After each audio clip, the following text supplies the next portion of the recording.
There was a time in American life when people believed very sincerely that almost any small inconvenience could be solved with the right object. And for a brief window in the mid-20th century, that belief produced some of the most strangely specific, unintentionally funny, and oddly fascinating tools ever sold to the public. Number 10. Cigarette holders for multiple cigarettes. At first glance, the standard cigarette holder already feels like a relic of another era, a long, slender extension designed to keep smoke a little further from the face while adding a touch of elegance. But some inventors decided that one cigarette was simply not enough. Multi-cigarette holders appeared that allowed a person to smoke 2 or even 3 cigarettes at the same time, branching outward like a small metal fork. The idea seemed to promise efficiency, or perhaps even style, but the result looked more like someone trying to conduct an orchestra made of smoke.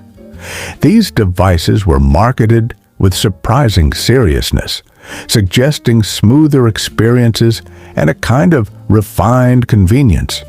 Yet in practice, they turned a simple habit into something visually absurd.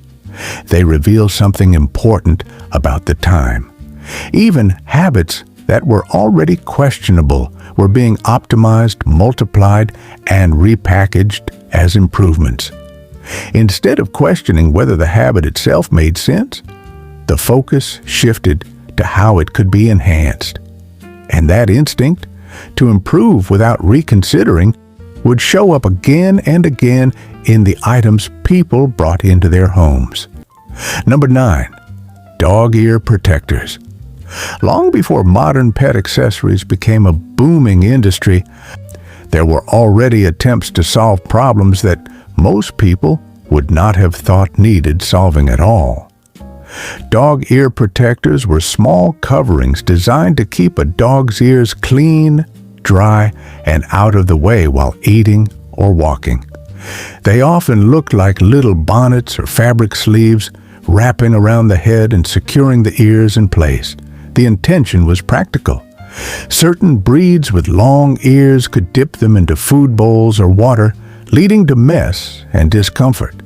But the visual result was something entirely different.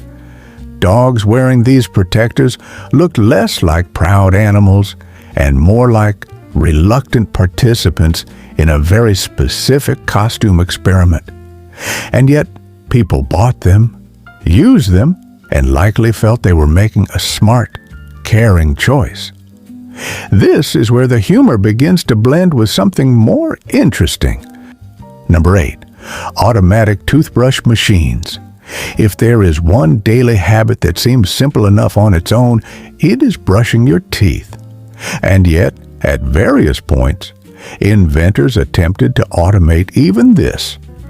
Automatic toothbrush machines were early devices that allowed a user to insert their mouth into a contraption where multiple brushes would move simultaneously, promising a faster and more thorough clean.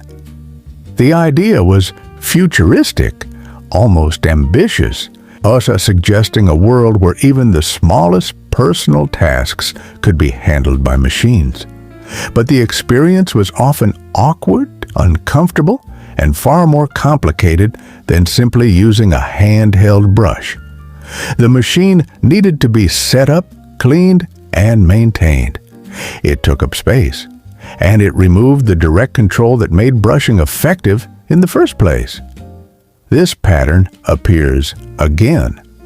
A simple, efficient habit was replaced by a device that required more effort to use than the task itself. Convenience became complicated, and in trying to remove effort, these inventions sometimes removed effectiveness as well. Number 7. Hat protectors. In an era when hats were worn daily and often considered essential parts of an outfit, protecting them became a small industry of its own. Hat protectors were clear plastic coverings designed to shield hats from rain, dust, and damage. They functioned like miniature domes placed over the head, preserving the shape and cleanliness of the hat beneath. The intention made sense. Hats were expensive and people wanted them to last. But the look was unmistakable. A person walking down the street wearing a protective shell over their hat gave the impression of guarding something far more delicate than necessary. It turned a practical item into something fragile, and that shift is telling.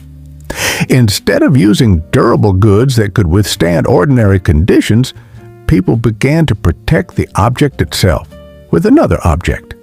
One layer led to another. Instead of simplicity, there was now a system. Number 6. Kitchen egg scissors. Cracking an egg is one of the quickest tasks in the kitchen. It requires a tap, a pull, and a moment of attention. But at some point, someone decided that even this could be improved. Egg scissors were designed to cut cleanly through the top of a boiled egg, removing the shell in a neat circle. They were precise, specialized, and completely unnecessary for most situations. The traditional method worked perfectly well, but the scissors introduced a new idea, that even the smallest imperfections in daily tasks needed correction through tools.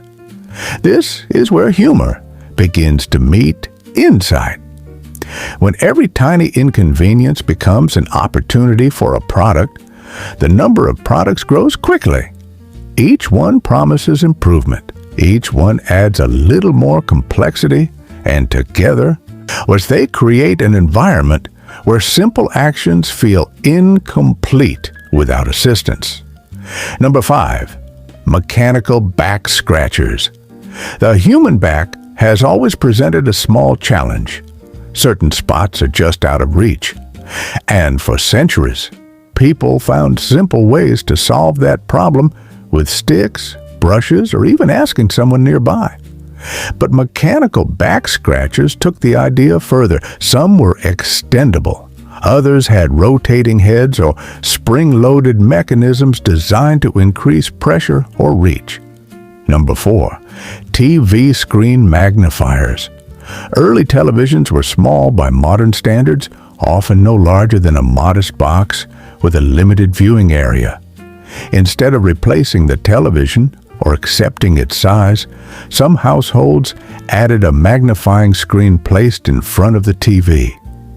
This enlarged the image, making it easier to see from across the room. The idea worked, in a sense. The picture became larger, but it also became distorted, slightly blurred, and visually unusual. The magnifier did not improve the television itself. It altered the experience from the outside. Number 3. Banana slicers. Perhaps one of the most famous examples of unnecessary specialization, the banana slicer was designed to cut a banana into perfectly even pieces in one motion. It was typically a plastic device with evenly spaced blades that pressed down over the fruit. The result was uniform slices, achieved in seconds. But the humor is obvious. A knife can do the same job just as quickly, with more flexibility and less storage space required. The slicer solved a problem that barely existed, and yet it sold because it promised ease, precision, and a small sense of satisfaction. It turned a basic action into a defined process. And that transformation from action to process is at the heart of many of these items. Number 2, butter rollers. Spreading butter on bread is simple, but not always perfectly smooth. Butter rollers attempted to solve this by turning butter into a rolling application, like a small paint roller for food. It allowed for even distribution without tearing the bread. The idea was clever, but again, unnecessary. A knife worked well enough. The roller added a new object to clean, store, and maintain. It improved one aspect of the task while complicating the rest. Number 1. Jell O meat molds. Perhaps nothing captures the era quite like the elaborate molds that turn gelatin into full meals, suspending meats, vegetables, and sauces inside shimmering shapes. These molds were often presented as elegant, modern, and impressive. They required planning, preparation, and careful assembly. And while they were visually striking, they also represented a shift toward presentation over practicality. The meals were more complicated to prepare and often less appealing than simpler alternatives. They were a product of a time that valued novelty, experimentation, and visual impact.